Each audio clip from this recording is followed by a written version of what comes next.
اللہ کے رسول صلی اللہ علیہ وسلم نے ارشاد فرمایا کہ اے میرے صحابہ، یہ بتلائیے کہ مفلس کون ہے؟ یہ اللہ کے رسول، مفلس تو وہ ہے جس کے پاس روپیہ پیسہ نہ ہو، درہم اور دینار نہ ہو، مال اور متاع نہ ہو، دنیا کا ساز و سامان نہ ہو، دنیا کی کوئی چیز اس کے پاس نہ ہو، وہ مفلس ہے۔ اللہ کے حبیب صلی اللہ علیہ وسلم نے فرمایا، میری امت کا مفلس وہ ہوگا جو کل قیامت کے دن بہت ساری نمازیں لے کر کے آئے گا، بہت سارے روزے لے کر کے آئے گا، اپنے مال کی زکوٰۃ بھی نکال کر کے آئے گا، حج اور عمرے بھی کر کے آئے گا، بہت سارے صدقہ اور خیرات بھی کر کے آئے گا، بہت ساری نیکیاں لے کر کے آئے گا، نیکیوں کے انبار لگے ہوئے ہوں گے، نیکیوں کے ڈھیر لگے ہوئے ہوں گے، پہاڑوں کے برابر وہ شخص نیکیاں لے کر کے آئے گا، اتنی ساری نیکیاں لے کر کے آئے گا کہ اگر وہ کسی پہاڑ پر رکھ دی جائے تو وہ پہاڑ بھی دب جائے، لیکن پھر بھی وہ ہلاک ہوگا،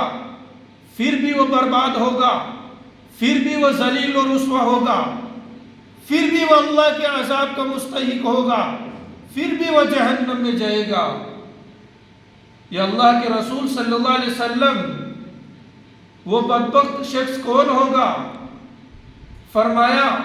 نماز تو پڑھی ہوگی لیکن کسی کی غیبت کی ہوگی، کسی کی چغلی کی ہوگی، کسی کو برا بھلا کہا ہوگا، کسی کو گالی دی ہوگی، کسی کے ساتھ مار پیٹ کی ہوگی، مال کی زکوٰۃ تو نکالی ہوگی لیکن لوگوں کا مال ہڑپا ہوگا، صدقہ اور خیرات تو کیا ہوگا لیکن کسی کی چوری کی ہوگی، مال حج اور عمرے تو اس نے کیے ہوں گے لیکن لوگوں کے ساتھ میں اپنی زبان کو لڑایا ہوگا، لوگوں کے ساتھ بدزبانی اس نے کی ہوگی،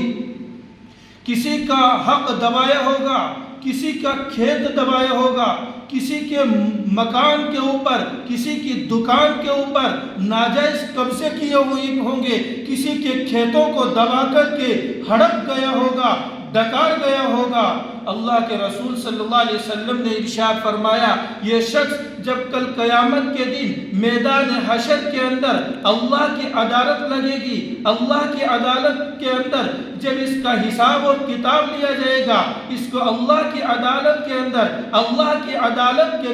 کٹ گھیرے میں کھڑا کیا جائے گا، تو یہ تمام مجرمین جن کا اس شخص نے دنیا کے اندر حق دبایا تھا، یہ آ کر کے کھڑے ہو جائیں گے اور کہیں گے، یا اللہ، اس شخص نے دنیا کے اندر میرا حق دبا لیا تھا، اس شخص نے دنیا کے اندر میرا مال دبا لیا تھا، یہ شخص دنیا میں میری کھیتی کے اوپر ناجائز قبضہ کر لیا تھا، اس شخص نے میری دکان کے اوپر ناجائز قبضہ کر لیا تھا، یا اللہ، اس شخص نے دنیا کے اندر اپنی دکان سے مجھ سے جھوٹ بول کر کے، جھوٹی قسم کھا کر کے، مجھ سے دغا بازی اور فریب کر کے اپنا سودا بیچ دیا تھا، یا اللہ، اس شخص نے مجھے برا بھلا کہا تھا، اس نے مجھے تھپڑ ماری تھی، اس نے مجھ پر ظلم کیا تھا، اس نے مجھ پر ظلم و ستم ڈھایا تھا۔ اللہ تبارک و تعالیٰ فرمائیں گے کہ آج اس کا بدلہ دے۔